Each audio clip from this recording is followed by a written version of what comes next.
Assalamualaikum warahmatullahi wabarakatuh. Kami calon guru penggerak angkatan 11 dari SD Muhammadiyah 1 Kota Padalarang. Saya Penny Julianti SPD, dengan fasilitator saya adalah Ibu Rati Wulandari, Sarjana Pendidikan, dan pengajar praktik saya Ibu Kartina, Sarjana Pendidikan. Saya Herli Sasmita, SPDGR, dengan pengajar praktik Ibu Helda Popriani, SPDGR, dan Ibu Fasilitator Ibu Nurleni, MPD.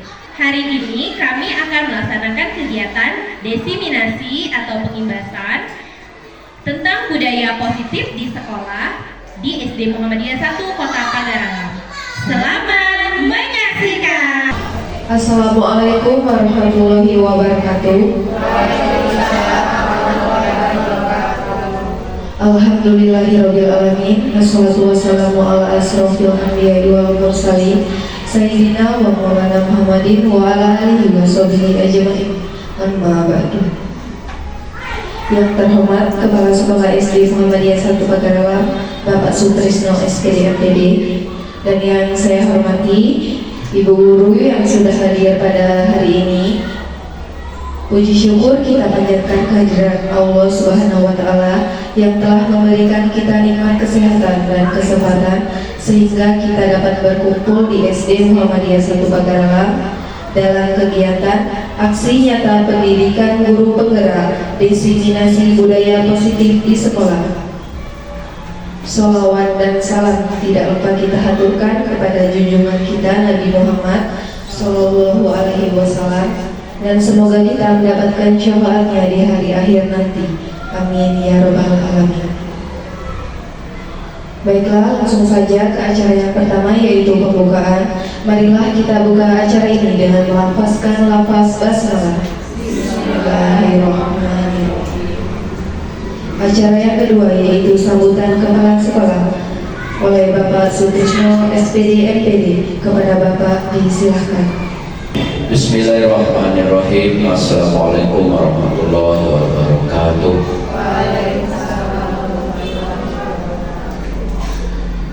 Alhamdulillahirabbil alamin. Wassalatu wassalamu ala asrofil anbiya'i wal mursalin wa ala alihi wa sahbihi ajmain. Asyhadu an la ilaha illallah wa asyhadu anna Muhammadan abduhu wa rasuluhu la nabiyya ba'dah. Yang kita hormati CGP Angkatan 11, Ibu Penny Julianti SPD dan Ibu Herli Sasmita SPD.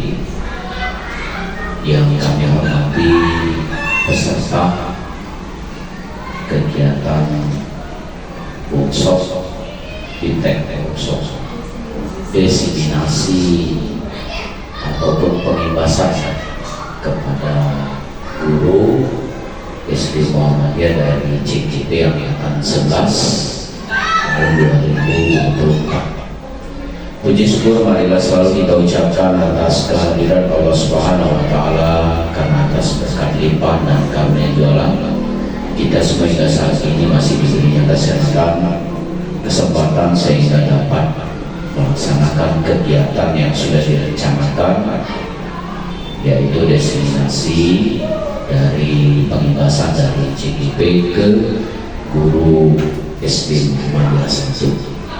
Salawat beserta salam hadanya selalu tercurah kepada junjungan kita Nabi Muhammad Sallallahu Alaihi Wasallam serta keluarga, para sahabat, dan insya Allah kita semua akan selalu menjalankan sunnah-sunnah beliau hingga akhir hayat kita masing-masing. Amin ya rabbal alamin.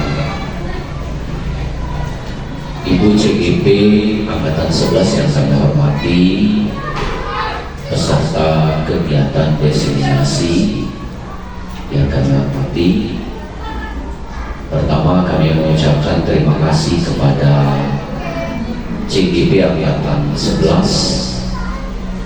telah melaksanakan kegiatan diseminasi yang nantinya materi yang akan disampaikan oleh dua CGP Angkatan 11 ini kepada ibu guru selaku sasaran untuk menjadi motivasi ke depan, apakah tergerak untuk menjadi guru penggerak dari kegiatan-kegiatan yang mungkin menjadi pelopor dari CGP Angkatan 11 ini. Kemudian juga ucapan terima kasih kepada peserta yang telah meluangkan waktunya dengan kesibukan kegiatan belajar mengajar kita masih menyempatkan untuk mengikuti kegiatan ini.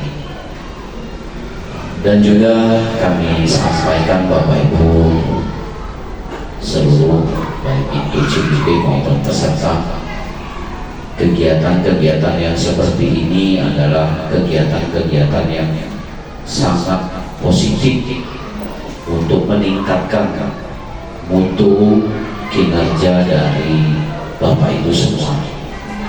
Untuk itu bukan hanya kegiatan CGP, harapan kami juga Bapak Ibu termotivasi untuk melaksanakan kegiatan-kegiatan, misalnya mengaktifkan kelompok belajar ataupun kombel yang masing-masing sudah diadakan ataupun sudah dibentuk.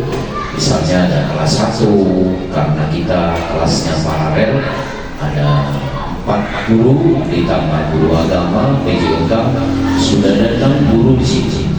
Jadi kalau misalnya di kelas 1 sudah ada 6 guru, ini sudah bisa melaksanakan kegiatan kombel.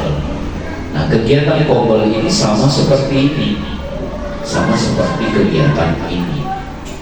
Untuk itu dipelopori oleh CGP, hendaknya nanti juga dilaksanakan oleh semua guru sejak jenjang kelas 1 sampai dengan kelas 6, ataupun mungkin kelas lain ataupun guru mapel lain yang sama tujuannya dengan kegiatan-kegiatan yang diadakan oleh CGP ini.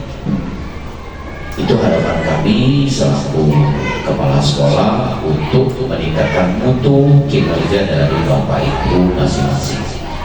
Kemudian pada hari ini kegiatan destinasinya adalah budaya positif di sekolah.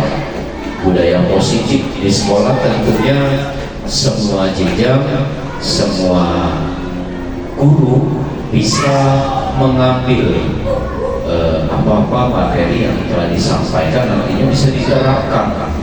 Kalaupun mungkin sama, bisa berkolaborasi, sama mungkin idenya ataupun materi yang bakal dibudayakan di kelas masing-masing yang menjadi tugas pokok dari Bapak Ibu, bisa berkolaborasi dengan CGP, atau mungkin nanti dapat mengcopy paste apa yang telah disampaikan, dilaksanakan, namun perlu dimodifikasi disesuaikan dengan jenjang kelasnya masing-masing.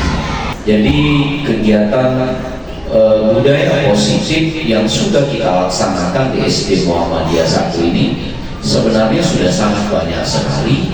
Namun apabila nanti ada ide-ide, gagasan-gagasan baru yang disampaikan oleh CGP Angkatan 11 ini, alangkah baiknya bisa diterapkan dalam kegiatan belajar mengajar setiap hari, baik itu di lingkungan sekolah maupun di luar lingkungan sekolah.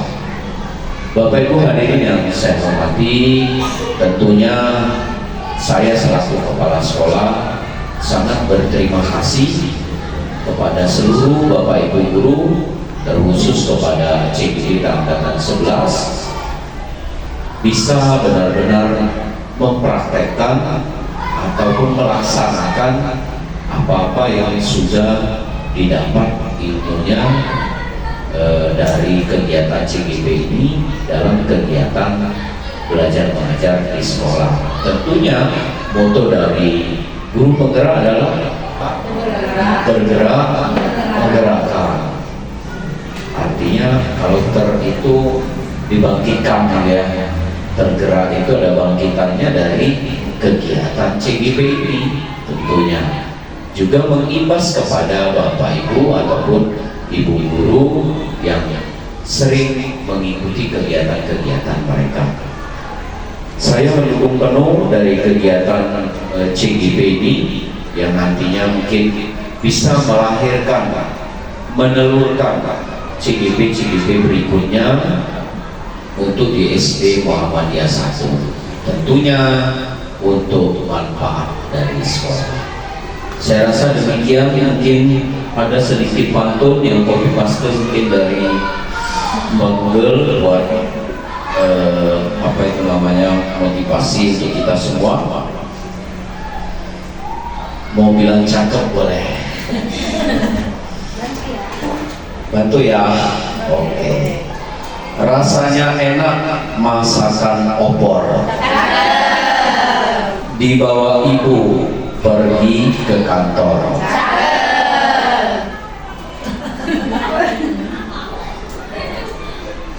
Guru penggerak adalah pelopor, bergerak bersama jadi motivator.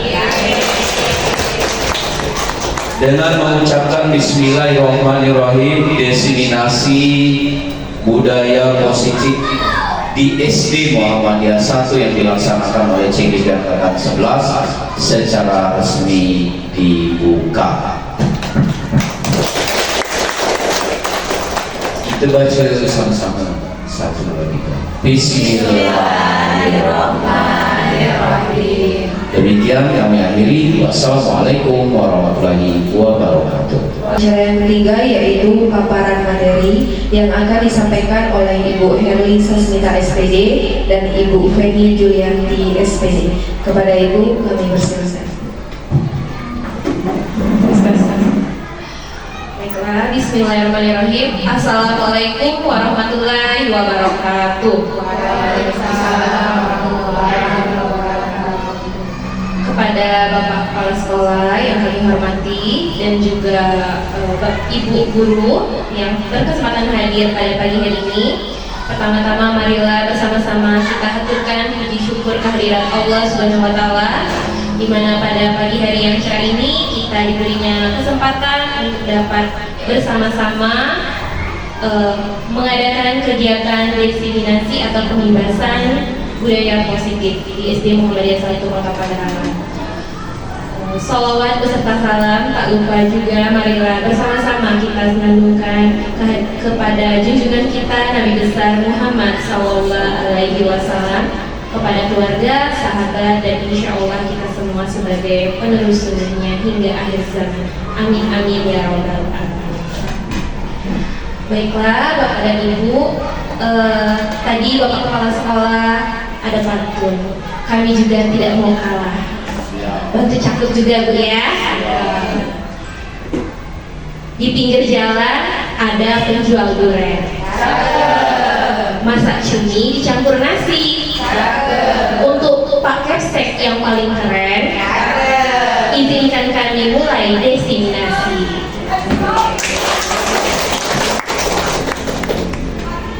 Baiklah, ucapkan terima kasih yang sebesar-besarnya kepada Bapak Kepala Sekolah SD Muhammadiyah 1 Kota Padalarang, Bapak Sutrisno SPD MPD, yang telah berkenan hadir, sangat mendukung, memberi fasilitas untuk kami melaksanakan kegiatan ini, dan juga mengucapkan terima kasih kepada rekan-rekan sejawat, ibu-ibu guru SD Muhammadiyah 1 Kota Padalarang yang hebat, yang insya Allah akan segera menyusul menjadi calon guru penggerak di angkatan selanjutnya. Baiklah, sebelumnya izinkan kami memperkenalkan diri. Saya Herli Sasmita, SPD GNR, calon guru dengan Ibu Pengajar Praktik Ibu Helda Popriana SPDGR dari TK Negeri 1 dengan fasilitator Ibu Nur Leni SPDMPD dari Palembang, dan rekan saya Ibu Kenny Julianti SPD sama calon guru penggerak angkatan 11 dengan Ibu Pengajar Praktik Ibu Kartina SPD dari SMP Negeri 2 dan fasilitatornya Ibu Rati Wulandari SPD. Baiklah, agenda kita hari ini adalah destinasi atau penyebasan modul 1.4 disiplin positif atau budaya positif di sekolah. Tapi sebelumnya, supaya lebih bersemangat, kita mau ice breaking dulu Bu Reni ya. Ya, boleh berdiri Bapak Ibu.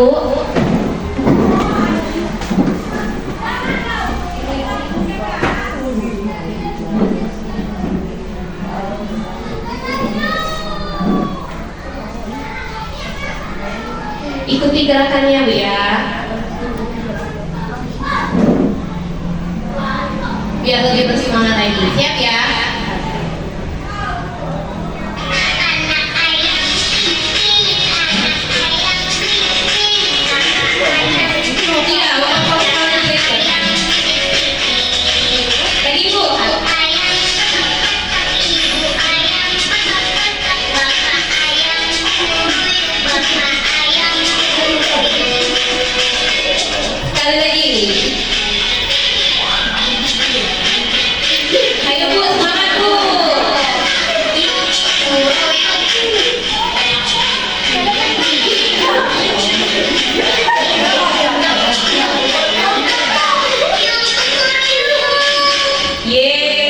Baiklah, di sini akan saya paparkan sedikit materi yang akan kita bahas hari ini.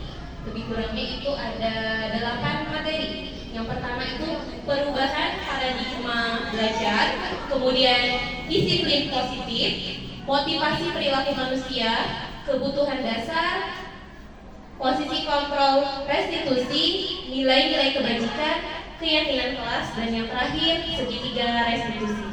Baiklah, untuk yang pertama itu perubahan paradigma belajar. Oke, kita tahu sekarang kita telah menggunakan kurikulum yang terbaru, yaitu kurikulum Merdeka. Pada kurikulum Merdeka ini terdapat paradigma baru tentang pembelajaran. Jadi pembelajaran pada kurikulum terbaru ini itu dirancang berdasarkan prinsip pembelajaran berdiferensiasi. Jadi para peserta didik belajar itu sesuai dengan kebutuhan mereka untuk mewujudkan pendidikan yang sesuai dengan profil pelajar Pancasila. Nah, ini ada bagan inilah bagan perubahan. Jadi di sebelah sini adalah pikiran kita zaman dulu. Jadi kalau dulu kita menganggap kebutuhan semua siswa itu sama. Jadi sekarang kita ubah Bapak Ibu, bahwa kebutuhan setiap siswa itu berbeda. Jadi tidak bisa kita samakan. Kemudian semua orang melihat hal yang sama. Sekarang kita ubah bahwa setiap orang itu memiliki gambaran atau pendapat yang berbeda-beda. Benar seperti itu? Ya. Terus kalau pikiran yang lama, kita mencoba mengubah orang agar orang berpandangan sama dengan kita. Jadi kita menuntut siswa agar siswa sependapat dengan kita. Itu yang dulu. Sekarang kita ubah Bapak Ibu. Kita harus berusaha memahami pandangan anak-anak tentang dunia sesuai pendapat mereka. Kemudian perilaku buruk dilihat sebagai suatu kesalahan. Ternyata kita salah Bapak Ibu. Perilaku buruk siswa kita, ternyata itu semuanya perilaku mereka itu ada alasannya, ada tujuannya. Salah satunya karena tidak terpenuhinya kebutuhan dasar mereka. Nanti akan lebih dijelaskan oleh Ibu Fini ya. Kemudian orang lain bisa mengontrol saya. Ternyata Bapak Ibu, hanya kita sendiri yang bisa mengontrol kita. Tidak ada orang lain yang bisa mengontrol diri kita. Yang bisa mengontrol diri kita adalah diri kita sendiri. Kemudian saya bisa mengontrol orang lain. Nah, ini tadi kita tidak bisa dikontrol orang, jadi kita juga tidak bisa mengontrol orang lain. Kemudian pemaksaan ada pada saat bujukan gagal. Nah, kita sering kan anak sudah dibujuk dengan sedemikian rupa masih tidak bela anaknya. Akhirnya kita kasih ancaman-ancaman. Benar tidak? Benar tidak Bapak Ibu? Nah, ternyata salah. Ternyata kolaborasi dan konsekuensi menciptakan pilihan-pilihan baru. Jadi ternyata kita tidak boleh mengancam atau menghukum anak, itu sangat tidak boleh. Jadi nanti kita akan belajar yang namanya segitiga restitusi. Di sana kita akan belajar bagaimana cara memberi hukuman yang tepat untuk kesalahan-kesalahan anak. Selanjutnya, model berpikir menang atau kalah itu salah. Yang benar adalah model berpikir menang dan menang. Tidak ada yang kalah. Oke? Nah, sekarang disiplin positif. Apa itu disiplin positif? Disiplin positif itu berasal dari kata disiplin yang artinya belajar. Disiplin mengacu pada disiplin diri yang memiliki tanggung jawab terhadap apa yang dilakukan berdasarkan nilai-nilai yang diyakini. Disiplin positif merupakan salah satu cara penerapan disiplin yang bertujuan untuk menumbuhkan kesadaran serta memberdayakan peserta didik tanpa imbalan atau reward. Nah, jadi kalau selama ini kita, ayo nak, siapa yang selesai menulis, ibu kasih hadiah. Ternyata itu salah. Benar Ibu Reni? Nah, ternyata itu salah. Itu tidak tepat. Nah, nanti akan dijelaskan lebih lanjut bagian Ibu Reni.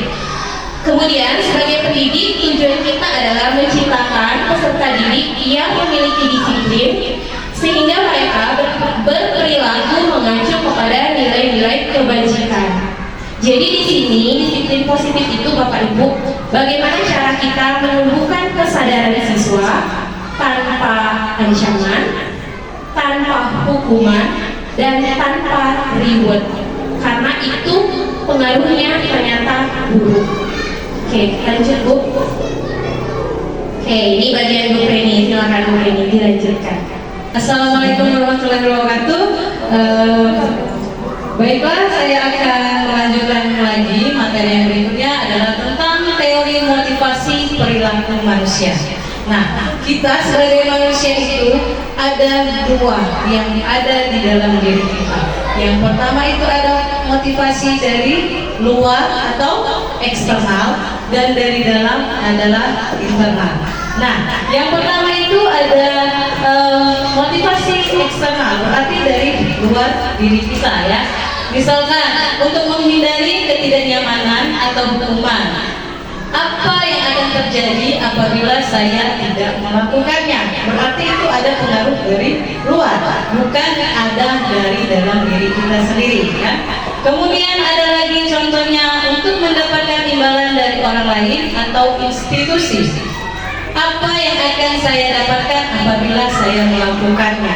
Berarti itu juga faktor eksternal atau dari luar. Sedangkan faktor motivasi internal itu adalah untuk menghargai diri sendiri, menjadi insan sesuai harapan kita. Saya akan menjadi orang seperti apa bila saya melakukannya. Berarti itu kan dari dalam diri kita sendiri kan. Oh, saya ini ingin menjadi lebih baik dari yang sebelumnya. Berarti kita yang menyadari dan kita yang ingin berubah untuk menjadi lebih baik. Misalkan yang tadinya kita mengajar di dalam kelas itu seperti dijelaskan Ibu Heli tadi, mendikte anak-anak, misalkan anak-anak itu semuanya sama.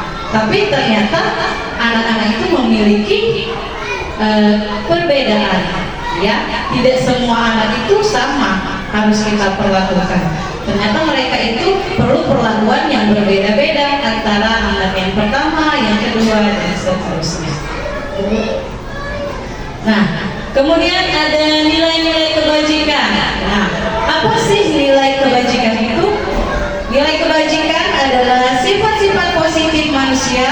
yang merupakan tujuan mulia yang ingin dicapai oleh setiap individu. Seperti yang telah dikemukakan oleh Dr. William Glaser pada teori kontrol 1984, dia menyatakan bahwa setiap perbuatan memiliki satu tujuan, seperti yang dijelaskan oleh tadi ya. Kemudian ada lagi pendapat yang dosen pada tahun 1998, itu dia mengumumkan bahwa dengan mengaitkan nilai-nilai kebajikan yang diyakini seseorang, maka motivasi intrinsiknya akan terbangun sehingga menggerakkan motivasi dari dalam untuk dapat mencapai tujuan mulia yang dia inginkan ya. Nah, ini tadi yang dijelaskan Ibu Herlin tadi, nanti katanya dijelaskan dengan saya. Benar, 5 kebutuhan dasar manusia. Kita sebagai manusia ini mempunyai kebutuhan dasar ternyata ya, yang tadinya kita tidak tahu apa saja sih kebutuhan dasar yang kita inginkan, yang kita butuhkan di dalam kehidupan kita. Yang pertama itu ada kebutuhan untuk bertahan hidup ya. Otomatis kalau untuk bertahan hidup kita berbicara dengan makan, minum, tempat tinggal ya kan. Kalau kita tidak makan berarti kita tidak akan bisa bertahan hidup. Cuman mungkin bisa bertahan hidupnya paling lama 1 minggu kalau tidak makan atau tidak minum ya. Setelahnya N kita ya. Jadi itu yang utama. Kenapa diutamakan? Karena kalau kita tidak memenuhi yang ini, kita tidak ada di sini ya. Karena gimana kita mau berdiri kalau tidak makan atau tidak minum? Jangankan 1 minggu, sehari saja tidak minum dan tidak makan rasanya sudah loyo badannya. Nah, kedua itu ada kasih sayang dan rasa diterima. Nah, yang ini juga tidak kalah pentingnya ya Bapak ya. Kalau misalkan kasih sayang dan rasa diterima itu tidak kita miliki, rasanya hidup itu terasa hampa. Benar? Walaupun yang masih gadis dan yang sudah berumah tangga juga sama. Kita harus mendapatkan rasa kasih sayang itu dari keluarga. Yang pertama ya, dari teman dekat, kemudian masyarakat, rekan kerja, terus semua orang yang ada di sekitar kita. Kalau kita tidak memiliki rasa kasih sayang, terus rasa diterima, itu gimana? Pasti tidak ada tujuan hidup lah kita ya. Kemudian ada yang namanya yang ketiga itu kebebasan ya, freedom. Kebebasan semua orang itu wajib ada, karena kata Ibu Herlin tadi, kita tidak bisa mendikte orang, kita tidak bisa memaksakan kehendak kita kepada orang lain. Karena apa? Karena orang itu mempunyai kebebasan, kebutuhan hidup untuk bebas. Dia bebas mengungkapkan pendapat, misalkan dia tidak setuju atau setuju.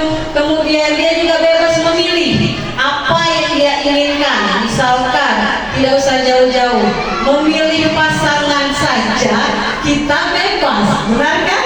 Atau mau kamu si A, Ibu Herlin, pokoknya kamu sama sini, tidak boleh yang lain. Rasanya tidak mau ya Bu ya? Tidak mau. Nah, itu kebutuhan kita untuk kebebasan, memilih apapun saja. Kita memilih pakaian, tas, sepatu, apa saja, teman, ya, semuanya itu kita mempunyai kebebasan satu sama lain. Tidak bisa misalkan satu orang memaksakan kehendaknya. Bu Herlin, kalau mau beli tasnya yang ini, jangan yang itu. Kalau Ibu Herlin tidak mau, kan kita tidak bisa memaksakan. Nah, itulah kebutuhan dasar tentang kebebasan seseorang ya. Kemudian kalau dikaitkan dengan siswa, tadi dengan kita ya, kalau dikaitkan dengan siswa, pokoknya kamu harus datang pagi-pagi, nyapu, mengepel kelas setiap hari. Nah, kira-kira mau tidak anak muridnya Bu? Tidak mau ya, masa setiap hari? Dia kan juga butuh kebebasan. Terus dalam belajar, kalau dia tidak suka dengan mata pelajaran yang lain, kita kasih itu terus mental Bu. Ya, mental. Dia tidak suka pelajaran matematika, tapi langsung kita kasih langsung belajar perkalian, harus hafal besok 1 sampai 10 perkalian. Tidak bisa seperti itu. Semuanya butuh proses. Tadinya dia tidak suka, dengan nanti kita jabarkan dengan segitiga restitusi, nanti anaknya akan juga menyukai mata pelajaran matematika. Kemudian kesenangan yang keempat, ya, kebutuhan dasar kesenangan juga itu harus kita miliki. Tidak mungkin kita bekerja terus atau anak-anak belajar terus, dia juga perlu have fun, main bersama teman-temannya, ngumpul, cerita. Kadang-kadang anak-anak itu, lihatlah anak-anak seni, saat tadi pagi belajar, ya, terus waktu ada istirahat, lihatlah mereka itu di halaman kejar-kejaran kadang sama teman-temannya, ya. Itu dia mengeluarkan kebutuhan dasar mereka dengan kesenangan. Tadi capek-capek belajar terus matematika, pas istirahat, yeay, kata anak itu, ya, yuk kita main. Kadang-kadang jajan pun lupa, pokoknya langsung main kejar-kejaran, ya. Nah, itu kebutuhan kesenangan yang harus dimiliki juga. Yang terakhir adalah penguasaan, ya, atau power.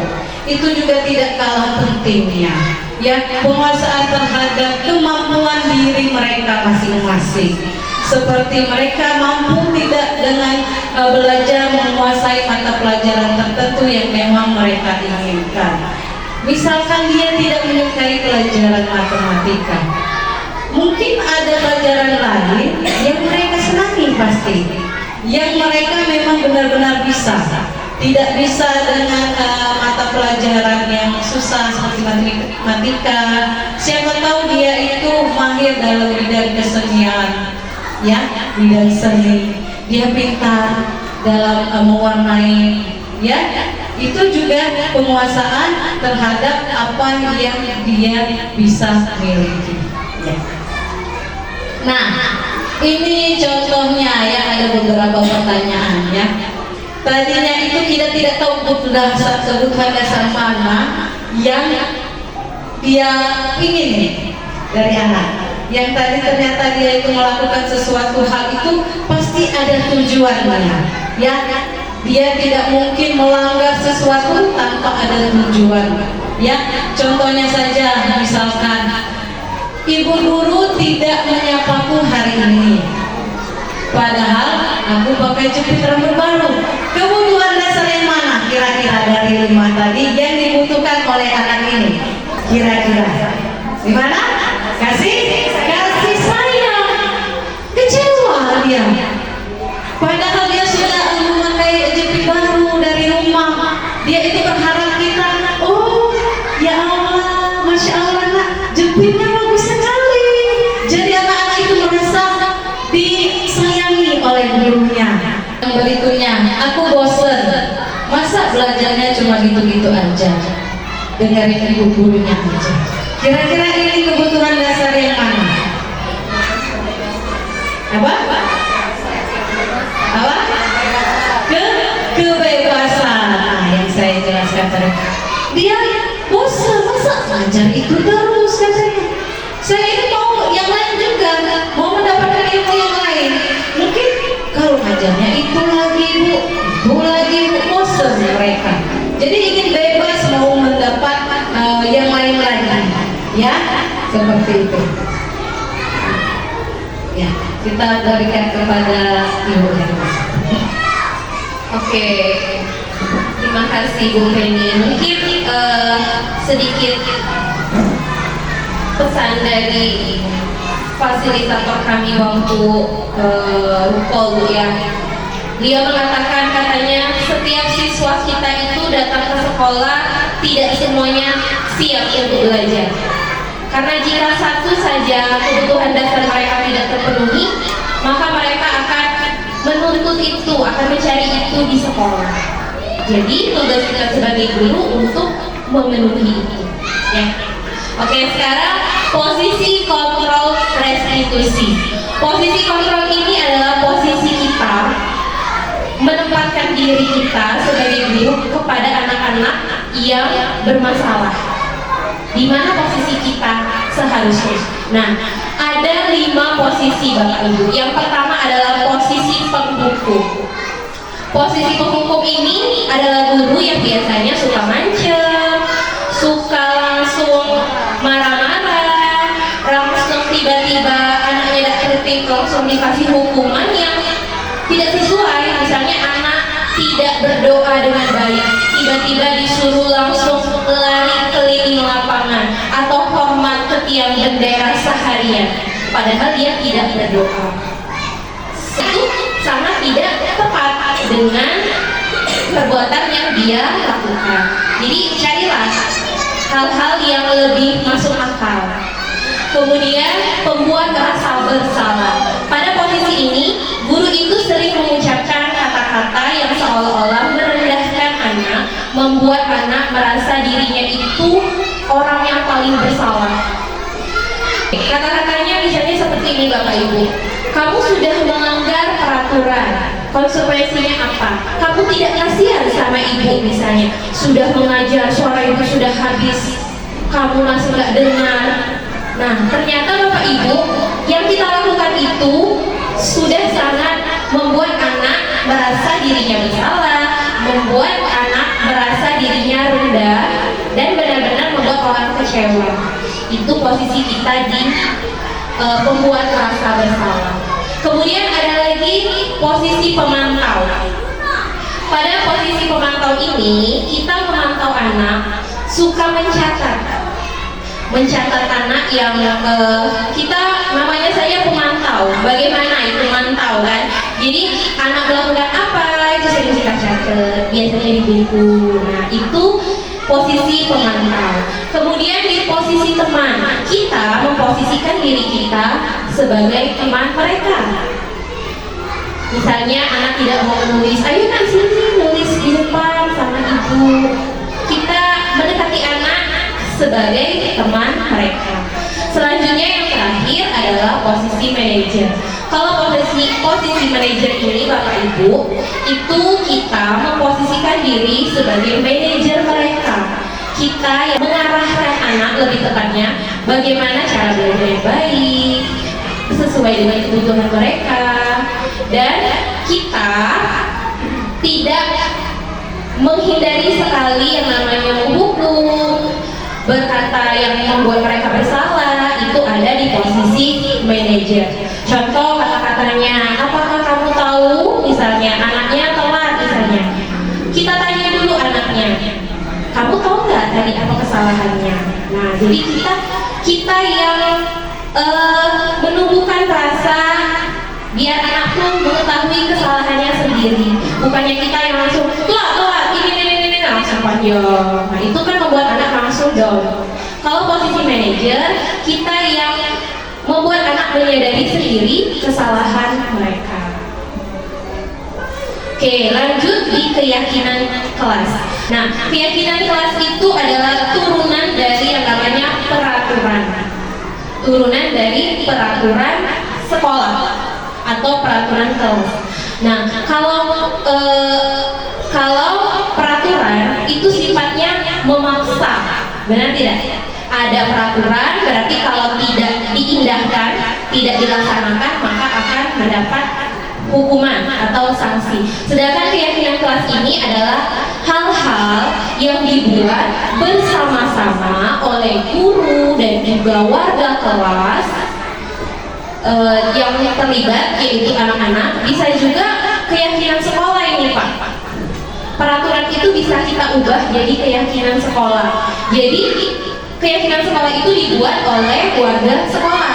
Semua warga sekolah terlibat. Jadi ini menggantikan yang namanya peraturan. Kalau peraturan sifatnya memaksa, kalau keyakinan itu sifatnya menumbuhkan kesadaran diri dari setiap keluarganya. Jadi dengan adanya keyakinan kelas, mereka akan menyadari bahwa oh, kita misalnya tidak boleh datang terlambat, seperti itu. Tidak ada paksaan di sini. Nah, ini ada contoh di sebelah kanan yang warna hijau ada kata datang tepat waktu, mengucapkan salam. Terus di sebelah sini kami guru dan murid yang saling menyayangi. Kelihatan nggak ya dari sana ya?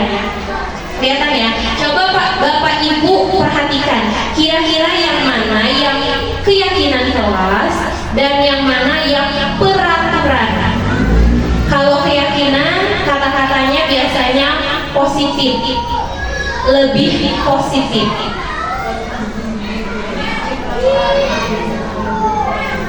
Yang warna hijau atau yang warna putih, Bapak Ibu?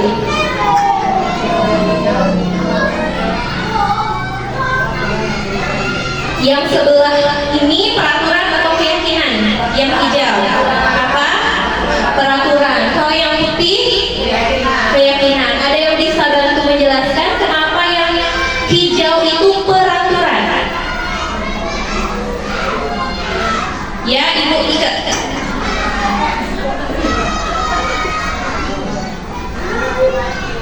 Ya, kira-kira kenapa, Bu? Kenapa yang warna hijau itu peraturan? Ya, izin menjawab ya Pak, ibu-ibu yang ada di depan, terutama Ibu Herli dan Ibu Penny. Yang warna hijau itu kenapa dia peraturan? Karena di sana dia sistemnya memaksa. Siswa tadi disuruh datang tepat waktu, mengucapkan salam. Itu kan terkadang kan siswa tadi ya mungkin datangnya tidak mengucapkan salam. Jadi itu lebih banyak memberikan ancaman-ancaman mungkin. Nah, kalau yang putih kesepakatan kelas, mereka lebih positif. Kami guru dan murid yang saling menyayangi. Artinya kan kalau kita diajak siswa saling menyayangi tadi, mungkin diajaknya siswa tadi untuk lebih tertib datangnya, dia lebih meyakini peraturan tadi. Terima kasih. Oke, terima kasih Ibu Ike, tepat sekali. Boleh tepuk tangan untuk Ibu Ike, Bu? Iya, benar sekali kata Ibu Ike ya. Untuk yang warna hijau ini adalah peraturan, karena kata-katanya itu bersifat memaksa. Sedangkan yang sebelah putih itu adalah keyakinan kelas. Di situ ada kami guru dan murid saling menyayangi. Jadi kan dari sana mereka sudah tahu kalau saling menyayangi berarti tidak boleh memukul teman, tidak boleh mengejek teman, banyak sekali, luas sekali. Jadi kata-katanya tuh lebih halus, tidak ada unsur keterpaksaan. Oke, silakan dilanjutkan Ibu Penny. Tadi biar tidak tegang ya, kita ice breaking lagi. Ayo Bapak, bergerak Pak, biar semangat ya.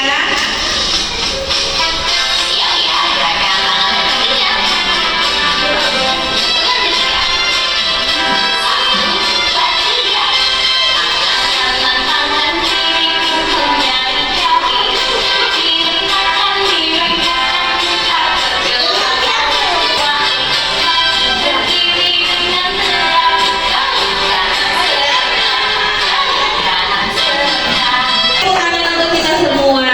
Salam guru penggerak. Bergerak, menggerakkan. Masih kita lanjutkan dulu materinya, silakan Bu. Akhirnya sampai juga pada proses materi segitiga restitusi ya.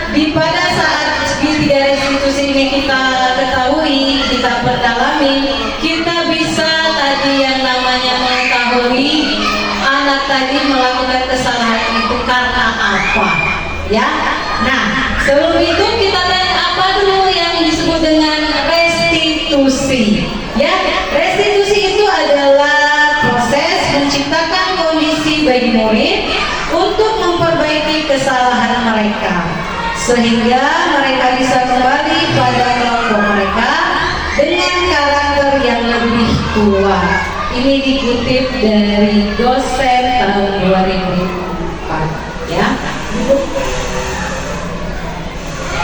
Nah, segitiga restitusi itu ada 9 ciri-cirinya ya.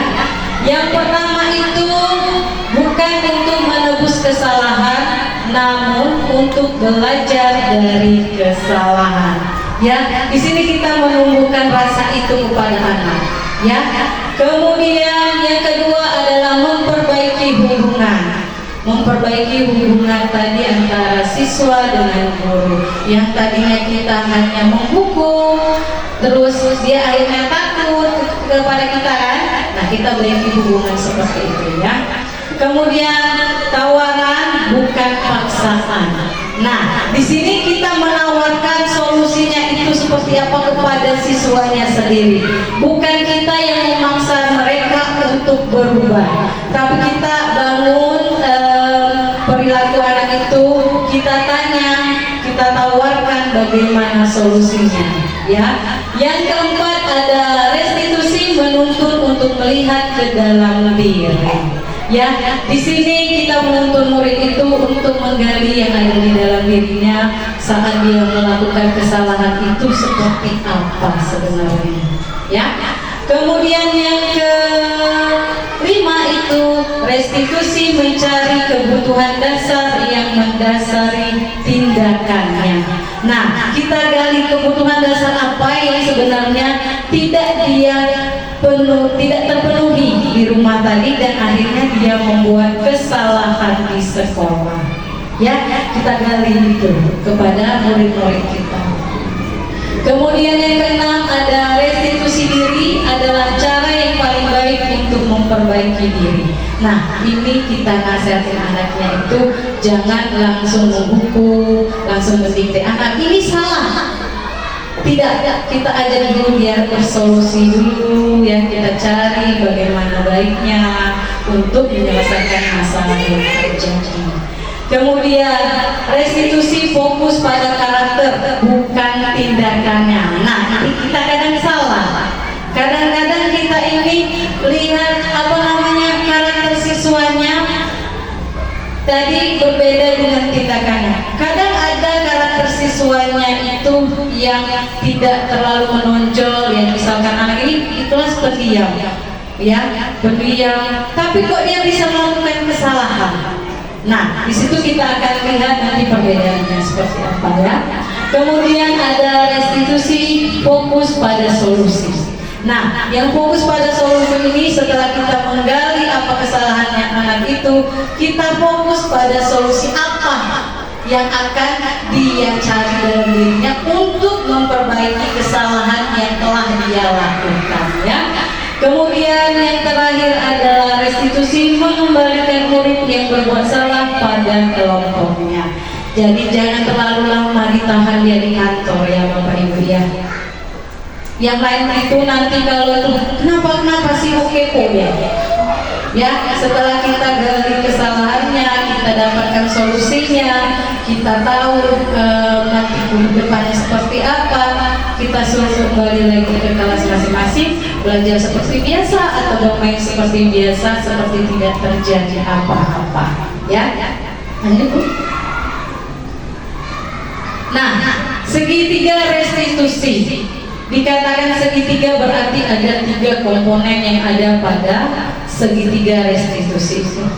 Yang pertama itu ada validasi kebutuhannya. Kita validasi dulu kebutuhan siswa itu seperti apa. Contohnya misalkan kita itu tanya kepada anak setiap dia melakukan kesalahan, kamu tentu punya alasan mengapa melakukan hal itu. Pasti kan, anak itu alasannya kenapa bisa melakukan seperti itu. Kemudian adakah cara yang lebih efektif untuk mendapatkan apa yang kamu butuhkan, ya. Kemudian yang kedua itu ada yang namanya menstabilitaskan identitas, ya.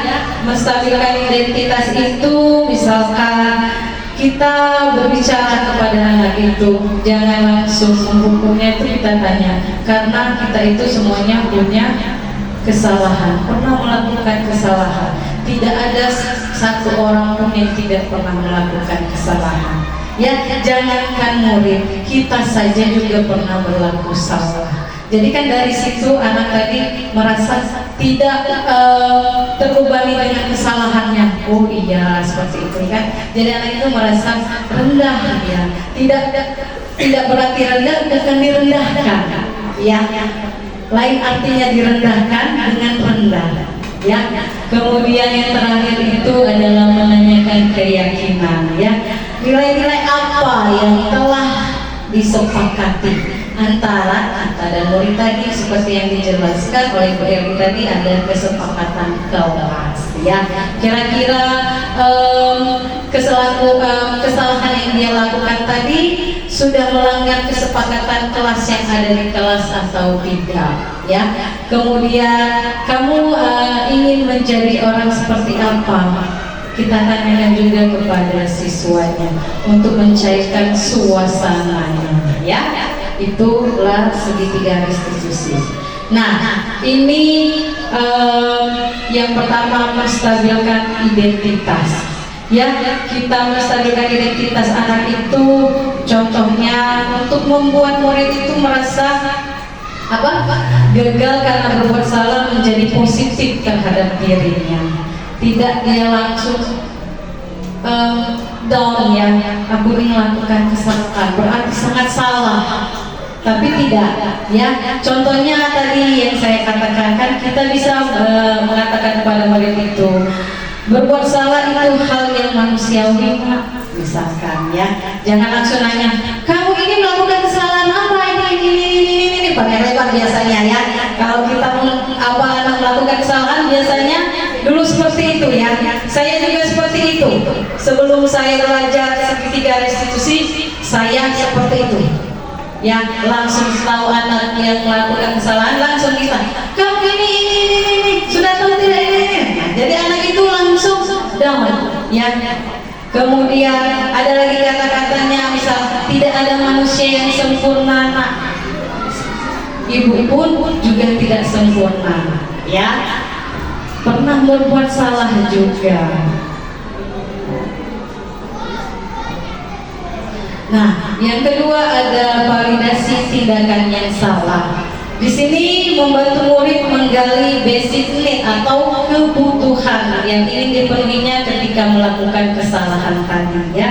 Karena pada dasarnya setiap tindakan manusia itu punya tujuannya, ya. Ada yang misalkan tidak terpenuhi kebutuhan dasar 5 tadi, akhirnya dia membuat tindakan yang ingin mendapatkan kebutuhan itu supaya terpenuhi, ya.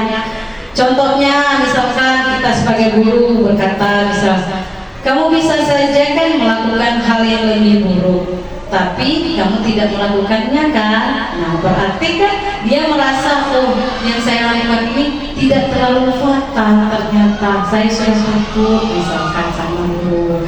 Terus ada lagi kata, kamu pasti punya alasan mengapa melakukannya. Ya, pasti kalau dia melakukan kesalahan pasti punya alasannya, ya. Lanjut, Bu. Yang terakhir, menanyakan keyakinan, ya. Murid melihat kesalahannya dihubungkan dengan nilai-nilai kebajikan yang diyakininya, mendasari manusia berinteraksi dengan orang lain. Nah, biasanya kita juga bisa menggunakan kata-kata apa nilai yang kita percaya di kelas atau sekolah kita. Kemudian ada juga nilai-nilai kebajikan atau keyakinan apa yang telah kita sepakati. Nah, itu adalah salah satu kata-kata yang positif lah yang bisa kita tanyakan ke anak, yang biar dia terasa tadi itu bukan takut pada kita, tapi dia merasa disayangi karena dengan kata-kata kita yang lebih positif, ya. Lanjut, Bu. Nah, di sini ada contoh dari video tentang anak yang sudah melakukan kesalahan, ya.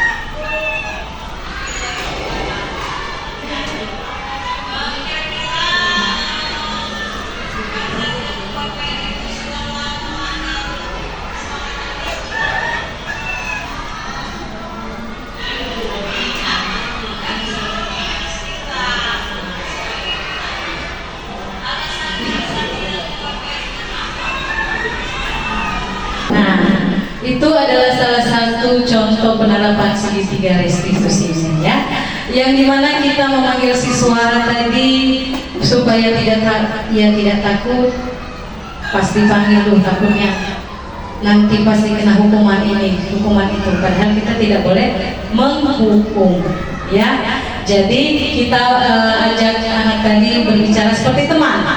Kan kalau misalkan seperti teman, dia akan leluasa mengungkapkan kenapa dia melakukan kesalahan tadi. Tapi kalau kita tidak diposisikan sebagai teman tadi, dia akan takut mengungkapkan apa sebenarnya tujuan dia melakukan kesalahan tadi, ya. Sudah sampai sini, kita kembalikan ke moderator ya. Baiklah, setelah pemaparan materi, selanjutnya yaitu sesi tanya jawab. Untuk sesi yang pertama yaitu ada 2 pertanyaan kepada Bapak Ibu. Jika ada yang ingin bertanya, silahkan. Baiklah, kepada Ibu Titin. Assalamualaikum warahmatullahi wabarakatuh. Waalaikumsalam warahmatullahi wabarakatuh. Ya, saya Titin Agustina, guru kelas 1. Di sini saya mau bertanya. Tadi ada penjelasan tentang membuat keyakinan kelas. Nah, di sini saya ingin bertanya bagaimana cara atau langkah-langkah dalam membuat keyakinan kelas ini. Terima kasih. Baiklah, terima kasih kepada Ibu Titin. Selanjutnya, apakah ada yang ingin bertanya lagi?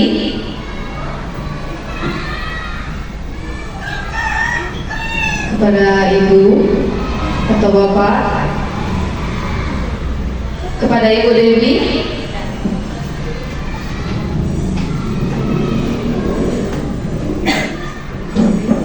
Baik, assalamualaikum warahmatullahi wabarakatuh. Pertanyaan yang ini untuk Bu Heni ya. Tolong jelaskan sedikit dan berikan contoh dari 5 kebutuhan dasar manusia. Terima kasih. Baiklah, terima kasih kepada Ibu Dewi. Untuk pertanyaan yang pertama, apakah Ibu Herli atau Ibu Heni yang akan menjawab?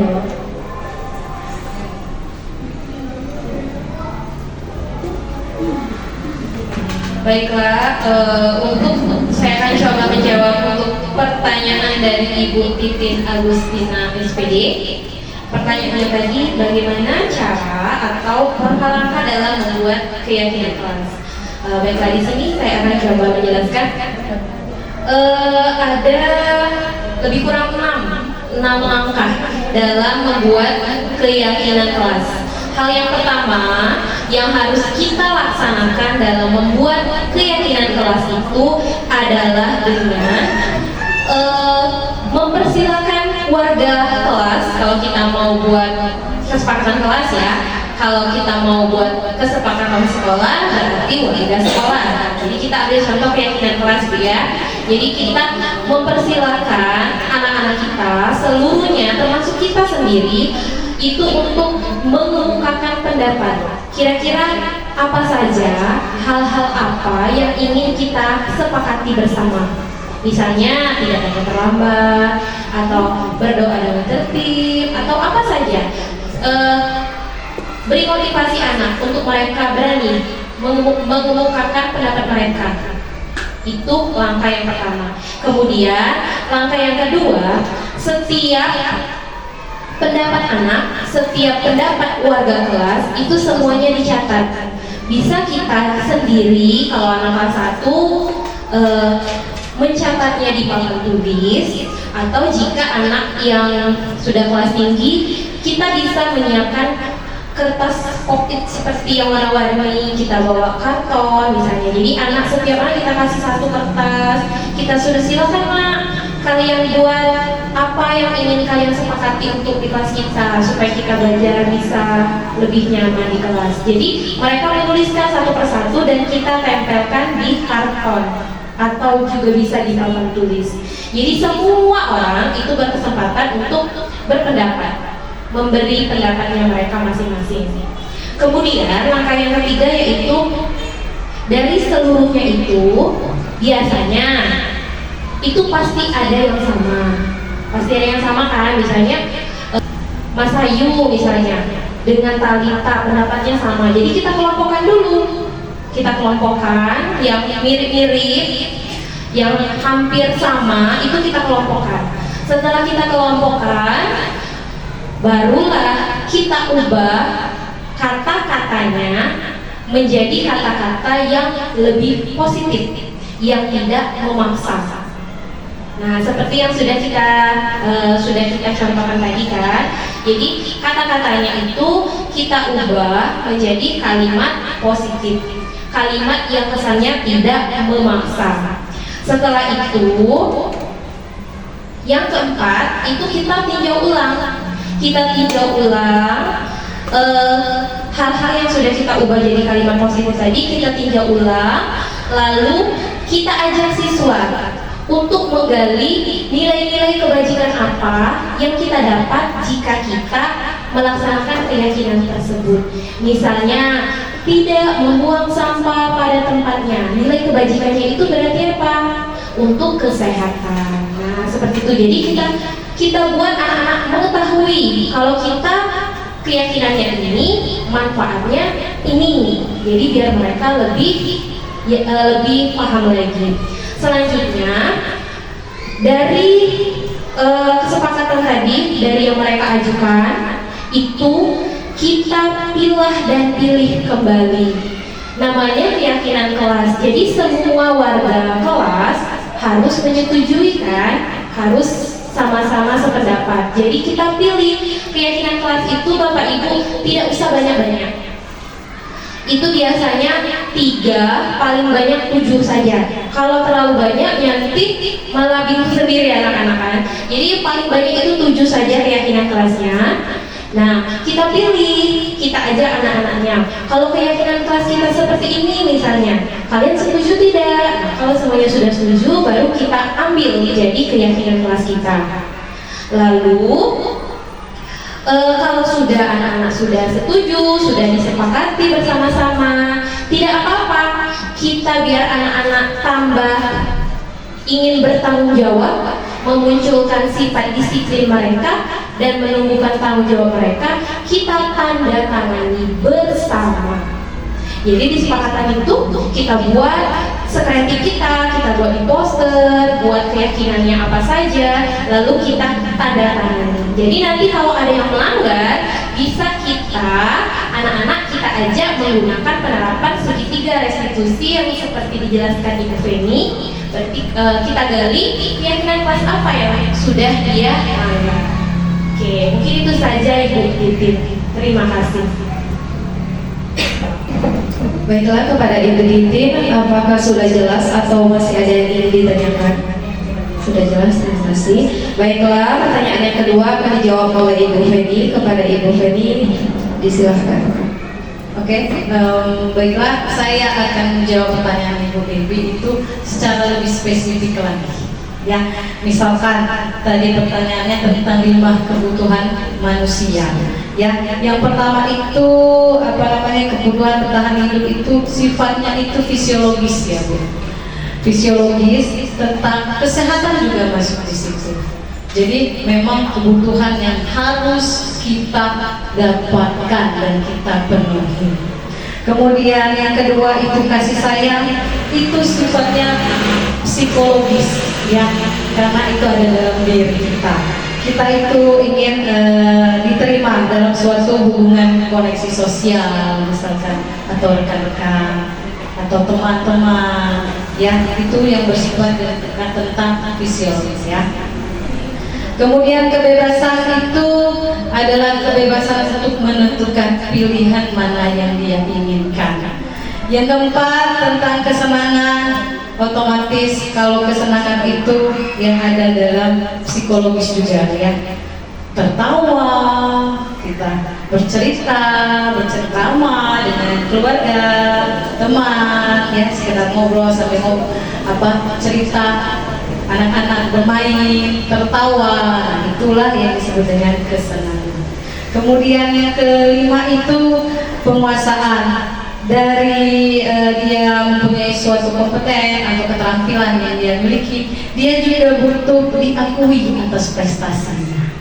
Ya, diakui. Kita berikan kata-kata yang baik untuk lebih memotivasinya tentang prestasi yang telah dia lakukan terhadap sekolah, di kelas, ya, kita beri motivasi seperti itu. kasih Ibu Dewi. Baiklah, kepada Ibu Dewi, apakah sudah jelas atau masih ada yang ingin ditanyakan? Cukup. Baiklah, selanjutnya yaitu sesi tanya jawab yang kedua.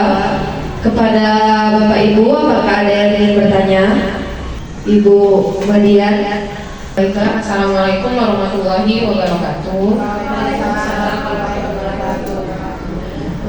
Tadi Ibu Penny sudah menjelaskan tentang segitiga restitusi. Di sini saya ingin bertanya, apa manfaat setelah kita sudah melaksanakan proses segitiga restitusi itu? Baiklah, terima kasih kepada Ibu Madian. Selanjutnya, apakah ada yang masih ingin bertanya? Ibu Frina, silakan. Baiklah, Assalamualaikum warahmatullahi wabarakatuh. Saya akan bertanya kepada Ibu Herli. Tadi Ibu Herli sudah menjelaskan tentang posisi kontrol guru. Dari kelima posisi kontrol guru, posisi kontrol mana yang sebaiknya kita sebagai guru terapkan kepada para murid? Terima kasih. Wassalamualaikum.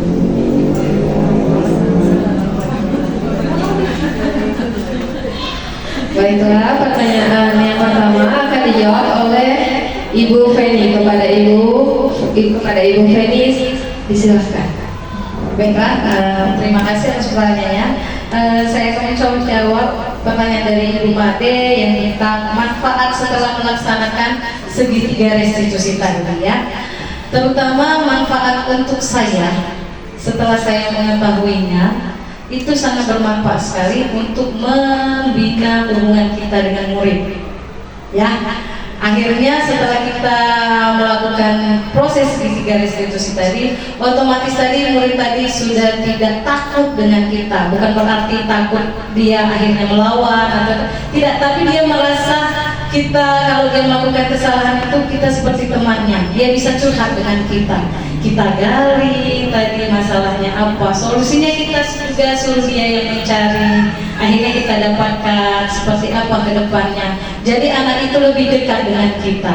Jadi lebih manfaatnya itu lebih signifikan antara murid dan kita itu menjadi lebih baik hubungannya. Ya, terima kasih. Baiklah, kepada Ibu Madian, apakah sudah jelas atau masih ada yang ingin ditanyakan? Sudah jelas. Terima kasih. Selanjutnya pertanyaan dari Ibu Vina akan dijawab oleh Ibu Herli. Kepada Ibu Herli, disilakan. Baiklah Ibu Elvina, saya akan coba jawab.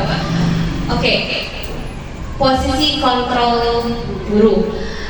Tadi sudah saya jelaskan, posisi kontrol itu ada 5: penghukum, pembuat rasa bersalah, teman, pemantau, dan manajer.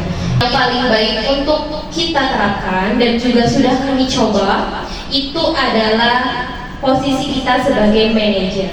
Mengapa demikian? Karena kalau posisi penghukum dan posisi pembuat rasa bersalah itu anak-anak itu walaupun dia menuruti ibu gurunya itu bukan karena keinginan mereka sendiri, seperti yang tadi disampaikan Ibu Feni, ada faktor intrinsik dan ekstrinsik. Jadi kalau kita memposisikan diri kita sebagai penghukum dan pembuat rasa bersalah, anak-anak itu nurut, akan melaksanakan, tapi tidak dari diri mereka. Mereka itu hanya menghindari hukuman saja. Nah, jadi, selanjutnya untuk posisi teman dan pemantau itu sebenarnya cukup baik. Tapi anak-anak di situ mereka itu biasanya kalau kita memposisikan diri sebagai teman, sebagai pemantau, mereka akan bersikap santai. Terus mereka itu mengharapkan imbalan. Nah, kalau yang tadi menghindari hukuman, kalau kita memposisikan diri kita sebagai teman mereka, sebagai pemantau, mereka tuh biasanya mengharapkan reward dari kita. Sama seperti yang posisi penghukum dan pembuat rasa bersalah itu juga tidak muncul dari diri mereka, tapi dari faktor luar atau eksternal tadi.